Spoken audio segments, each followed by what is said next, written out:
How to solve this question? मयूर है कि नहीं? आवाज आ रही मयूर? चलो प्रणव तुम बताओ। सर मैं फोटो भेजूं क्या?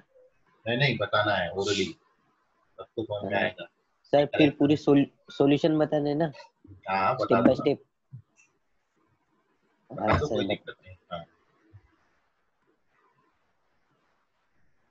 चलिए नौकर करा।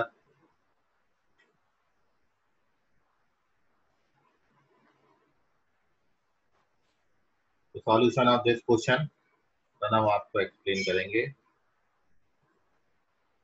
Yes sir. पहला स्टेप बताओ, वही समझ में आ जाएगा आगे सही तुमने किया कि नहीं। Yes sir. sin x minus 3 sin x 2x plus sin ठीक है, 3x इज मतलब क्वेश्चन लिखा पहले। क्वेश्चन लिख लिया, चलो ठीक। यस फिर बाद में 2x cos x minus 3 sin 2x minus 2 cos 2x और cos ट्रांसफर x कर लिया। Plus 3 cos 2x is equal to 0 किया, ठीक है, मतलब इधर ला लिया उसे। ओके चलिए लेफ्ट हैंड साइड ट्रांसफर किया। यस फिर sin 2x और मतलब sin 2x को कॉमन लिया, 2 cos x minus 3 minus cos 2x उसको भी कॉमन लिया, फिर 2 cos x minus 3 is equal to 0 लिखा। ओके फिर। Hello sir. हाँ बोलते जाओ। फिर 2 cos x minus 2 cos x minus 3 और sin 2x minus cos 2x is equal to 0।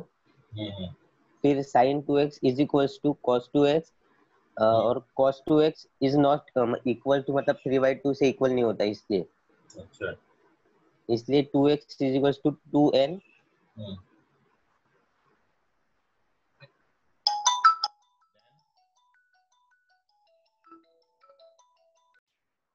फिर आपसे चर्चा करते हैं अपन।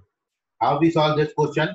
तो first we take sin 3x, sorry sin x plus sin 3x साथ में, उसके बाद 3 sin 2x पटक दिया।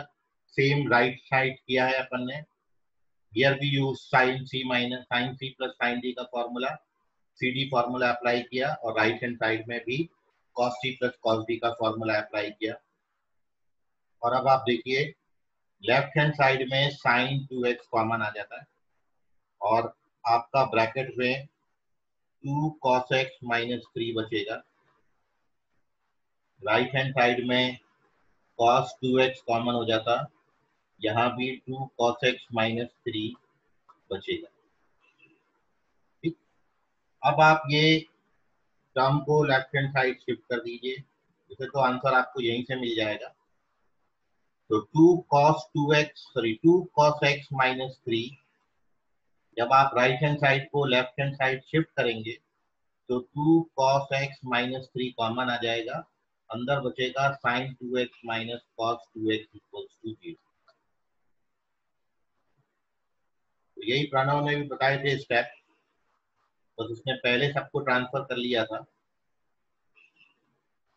बाद में ये फॉर्मूला अप्लाई किया था।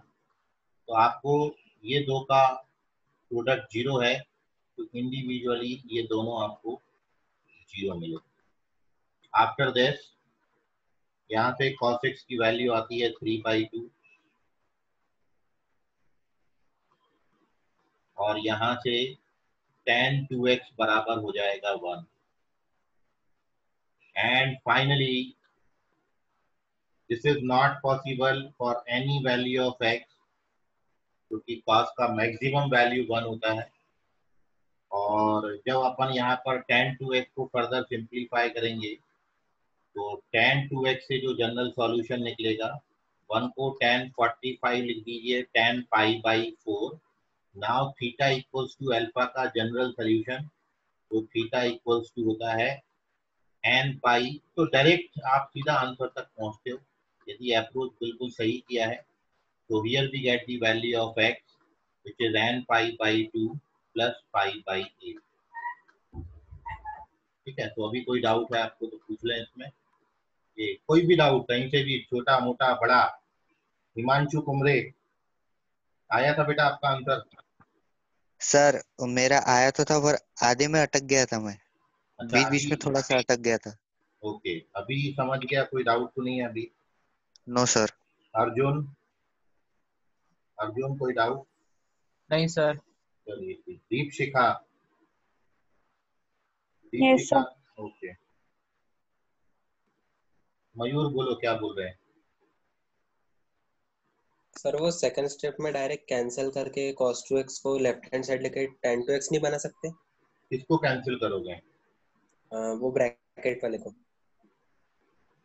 नहीं, वो देखिए, पहली बात तो आपको बताया प्रोडक्ट में होगा, तो मैं आपको स्टेप्स लिखाया हूं कि जिन ट्रिग्नोमेट्रिक रेशियोज में अननोन एंगल है वो आप बोथ साइड कैंसिल मत करिए, क्योंकि उससे सॉल्यूशन कम हो सकते हैं।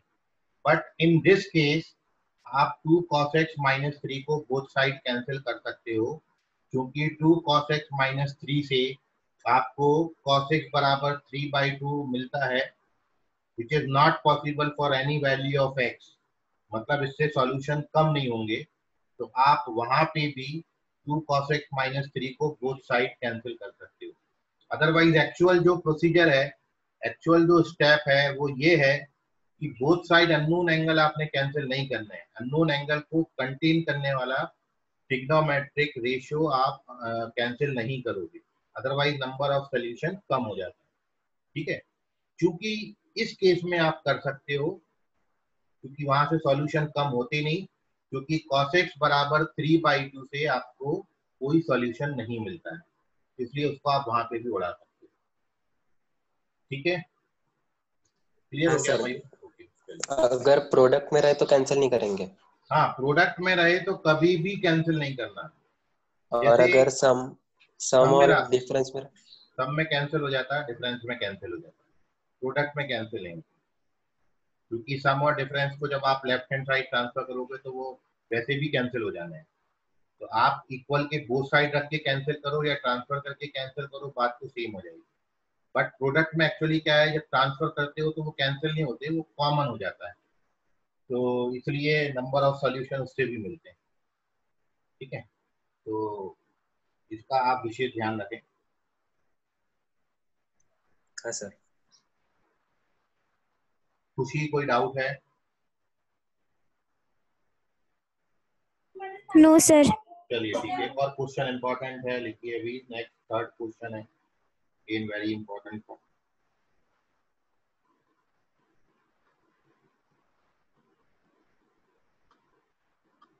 क्वेश्चन है, if 1 minus tan theta into 1 plus tan theta into sec square theta plus 2 raised to the power tan square theta equals to 0, then in interval minus pi by 2 to plus pi by 2 the value of theta is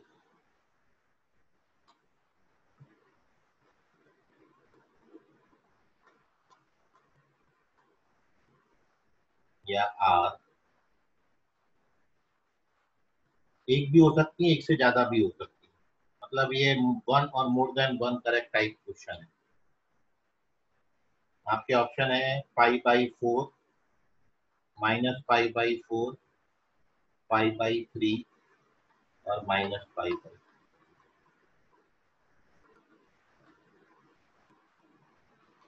So this is your multiple choice question in which more than one options are correct. एक से ज्यादा option सही हो सकते हैं इस question में। JEE advance का एक पैटर्न है जिसमें आपको जो एमसीक्यूज आते हैं वो मोर देन 1 करेक्ट चॉइस आते हैं, और ये पेपर में बिल्कुल सेग्रीगेट करके दिया जाता है। आपको जहां पर सिंगल चॉइस क्वेश्चन पूछे जाते हैं ऊपर ऑप्शन मेंशन होता है, मतलब ऊपर मेंशन होता है हेडिंग में कि this is single choice question, और जब more than 1 correct choice question होता है तो उसके लिए ऊपर अलग हेडिंग मेंशन होता है। ठीक है, तो ये बिल्कुल क्लैरिफाई करके दिया जाता है। तो इसलिए मैं भी जब आपको क्वेश्चन देता हूँ तो यहाँ पर मैं क्लियरली आपको बता देता हूँ कि एक ऑप्शन सही आएगा या एक से ज्यादा ऑप्शन सही है। तो ये question more than one correct choice.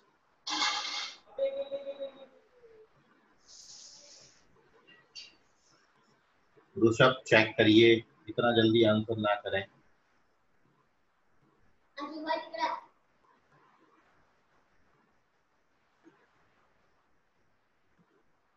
यदि आप जेई एडवांस तक अप्रोच कर रहे हैं, जेई एडवांस का आप सोच रहे हैं, आपको आईआईटी में जाना है, तो जो पेपर आता है पैटर्न, जैसे आपका जेईई मेंस में और नीट में एकदम पैटर्न अभी तक फिक्स है कि सिंगल चॉइस क्वेश्चन आएंगे सारे के सारे, और सारे सब्जेक्ट के लिए वेटेज सेम है, और हर करेक्ट क्वेश्चन के पीछे +4, और यदि आप नेगेटिव आंसर करते हो तो -1। ये नीट और जेई मेंस के लिए पैटर्न है +4 -1। बट जेई एडवांस का कोई क्राइटेरिया फिक्स नहीं है। इवन नंबर ऑफ क्वेश्चन भी वेरी करते हैं, टोटल नंबर ऑफ मार्क्स भी वेरी करते हैं, बट तीनों सब्जेक्ट का वेटेज, तीनों सब्जेक्ट का पैटर्न बिल्कुल सेम रहता है। जैसे एक पर्टिकुलर सब्जेक्ट में आपको 5 टाइप का क्वेश्चन दिया है, तो हर सब्जेक्ट में सेम 5 टाइप के क्वेश्चन आएंगे। टाइप से मतलब जैसे एक टाइप हो गया आपका सिंगल चॉइस क्वेश्चन, दूसरा टाइप हो गया मोर than one correct choice question, तीसरा टाइप हो गया पैसेज बेस्ड, चौथा हो गया मैट्रिक्स मैच, पांचवा हो गया इंटीजर टाइप सॉल्यूशन। तो ये यदि एक सब्जेक्ट में दिया है तो बिल्कुल सेम पैटर्न बाकी दो सब्जेक्ट में भी देंगे। नंबर ऑफ क्वेश्चन एक सब्जेक्ट में जितने हैं बाकी सब्जेक्ट में भी उतने आएंगे। नंबर ऑफ मार्क्स एक सब्जेक्ट में जितने हैं बाकी दो सब्जेक्ट में भी नंबर ऑफ मार्क्स बिल्कुल सेम है। मतलब हर साल का पैटर्न डिफरेंट होता है, बट तीनों सब्जेक्ट के लिए सेम रहता है। और इसमें दिक्कत ये है कि पार्शियल मार्किंग होता है, ये मैं आपको पहले भी बता चुका हूँ कि जैसे मैं आपको 4 मार्क्स का मोर than one correct choice question दिया, ठीक है, और मान लो उसके करेक्ट ऑप्शन है ए और बी, ठीक, तो आपने यदि केवल ए सही टिक किया है तो आपको मार्क मिलेगा, पार्शियल मिलेगा, इसलिए इसको पार्शियल मार्किंग स्कीम बोलते हैं। वहां पे पूरा फिक्स रहता है कि यदि आप 2 ऑप्शन सही हैं उसमें से एक सही करते हो तो कितने मार्क्स है। ये पूरा आपको पैटर्न हर बार हर साल फिक्स करा जाता है, और हर साल डिफरेंट होता है, चेंज होता रहता है, किसी साल का कोई क्राइटेरिया फिक्स नहीं है। हाँ, लेकिन एक बात इसमें फिक्स है कि यदि करेक्ट ऑप्शन आपके ए और बी हैं और आपने केवल ए किया या केवल बी किया तो आपको कुछ ना कुछ मार्क्स जरूर मिलेगा। बट आपने करेक्ट ऑप्शन है ए और बी और आपने ए और सी टिक कर दिया तो फिर आपका -1 या फिर -2 भी हो सकता है।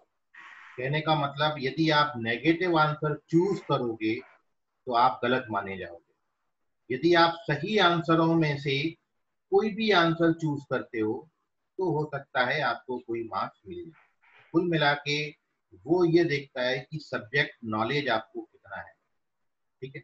यदि आप गलत चूज कर रहे हो इसका मतलब कहीं ना कहीं आपके कंसेप्ट मिसिंग है, तो इसलिए मार्क्स वो पूरे नहीं देता है या मार्क्स काट भी लेता है, ठीक है। तो यदि आप एक ऑप्शन करोगे तो कुछ ना कुछ जरूर मिल जाए। चलिए, तो फिलहाल अपन अब अपने क्वेश्चन पे सॉल्यूशन पे डिस्कशन करते हैं। बहुत से बच्चों का बहुत सा आंसर आ गया, और कार्तिक बादवे एक ऑप्शन किए हैं, करेक्ट है। भुवन पाटिल करेक्ट, एक ही ऑप्शन किया। कार्तिक करेक्ट हैं। ऋषभ बोधे अब करेक्ट हो गए। अथर्व अभी भी रॉन्ग है। अरमान अभी करेक्ट है। भुवन पाटिल करेक्ट। चलिए, तो अब देख लीजिए, सबसे पहली बात, इस तरीके के क्वेश्चन में यहाँ पर आपको ध्यान से सुनिएगा मेरी बात। हिमांशु कुमरे एक ऑप्शन किया है करेक्ट है। अभी ध्यान से सुने आप, ये क्वेश्चन बहुत ही पांचट था। फर्स्ट थिंग तो क्योंकि आपको सिंगल सिंगल ऑप्शन दे रखे थे, और ऐसे क्वेश्चन में मैं आपको सजेस्ट करूंगा कि कभी भी आप उठा के पूरा सॉल्व मत करिए। उससे बेटर तो ये है कि आप ऑप्शन से चेक कर लो, मतलब सीधा जो ऑप्शन है वो उठा के डाल लो आप, उससे आपका आंसर क्रॉस चेक हो जाएगा। जैसे आप देख रहे हो कई बच्चों ने एकदम मैंने क्वेश्चन लिखा और तुरंत ही आंसर कर दिया कि सर पहला और दूसरा हो। भाई ये π/4 तो हो ही नहीं सकता ना आंसर, या -π/4 भी नहीं हो सकता। उसके पीछे रीजन ये है कि जब आप थीटा को π/4 डालोगे तो ये 0 हो जाएगा, क्योंकि 1045 1 होता है, और 1 - 1 ये पूरी जो टर्म है वो 0 हो जाएगी, और 0 इंटू समथिंग ये पूरा 0 हो जाता है। तो ये पूरा जो टर्म है ये 0 आता है जब आप थीटा को 45 डालते हो। बट थीटा को 45 डालेंगे तो ये कभी नेगेटिव नहीं होता, और 0 में जब आप कोई पॉजिटिव नंबर ऐड करोगे तो 0 बनेगा ही नहीं कभी। इसलिए 45 और -45 तो पहली नजर में देखने में पता चलते हैं कि ये होंगे ही होंगे नहीं। ठीक है, तो ये जिन जिन बच्चों ने आंसर किया ऐसे क्वेश्चन, यहाँ देखिए अभी तक अपन जनरल सॉल्यूशन की बात कर रहे थे।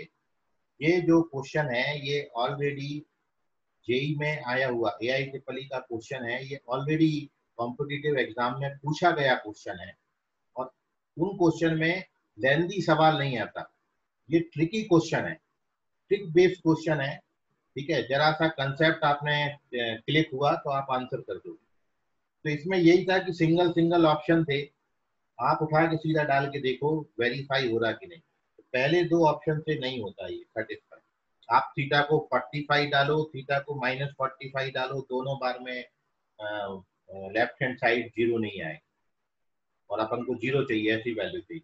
और अब आप डाल के देख लो थीटा की जगह 60 डिग्री, आप देखोगे बोथ साइड सेटिस्फाई। इसके करेक्ट आंसर है +π/3 और -π/3। बाकी इसकी जो एक्चुअल सोल्यूशन है, एक्चुअल सॉल्यूशन भी यदि आपको चाहिए तो वो देख लीजिए आप। ये 1 - tan थीटा और 1 + tan थीटा को आप मल्टीप्लाई करोगे तो ये 1 - tan स्क्वायर थीटा है, और आप sec स्क्वायर थीटा को 1 + tan स्क्वायर थीटा, और ये 2 पावर tan स्क्वायर थीटा, और इक्वल्स टू आपको दे रखा है 0। तो अब आप देखोगे जब इसको आप मल्टीप्लाई करेंगे तो ये 1 - tan पावर 4 थीटा बनेगा। a + b, a - b के आइडेंटिटी, ये 2 पावर tan स्क्वायर थीटा है इक्वल्स टू 0। और अब आप यदि इसको देखें तो ये 2 power tan square theta is equals to, इसको tan पावर 2 थीटा का स्क्वायर लिख सकते हैं, और माइनस का 1। ठीक, अब आप चाहो तो tan थीटा को t मान लीजिए, या आपको ऐसी वैल्यू ऑफ थीटा की सर्च करनी है ताकि ये बोथ साइड इक्वल हो जाए। आप इसमें ऐसा भी इसको सपोज कर सकते हैं कि tan स्क्वायर थीटा को हमने t सपोज कर लिया, तो उसके बाद ये यहाँ पर पहुंच जाता है कि 2 power t is equal to t square -1। ठीक, अब t का कौन सा वैल्यू होगा जो दोनों वैल्यूज को सेटिस्फाई करेगा, दोनों तरफ सेटिस्फाई करेगा। तो आप जानते हो कि when we take t equals to 3, तो ये बोथ साइड सेटिस्फाई होगा, क्योंकि लेफ्ट हैंड साइड भी 8 आएगा और राइट हैंड साइड में भी t का वैल्यू 3 डालोगे तो 9 - 1 8 आएगा। तो यहाँ से t का वैल्यू जो है वो आपको 3 मिलता है, और t आपने 3 लिया तो 3 को आप √3 का स्क्वायर लिख सकते हैं। ये 3 का t मतलब √3 का स्क्वायर, और √3 बोले तो 1060, और आप जनरल सॉल्यूशन लगाओगे तो थीटा बराबर n pi plus minus pi by 3 आता है, और इसलिए थर्ड और फोर्थ ऑप्शन करेक्ट है। तो this is the solution of this question. Note कर लीजिए, कोई डाउट है तो पूछ लीजिए।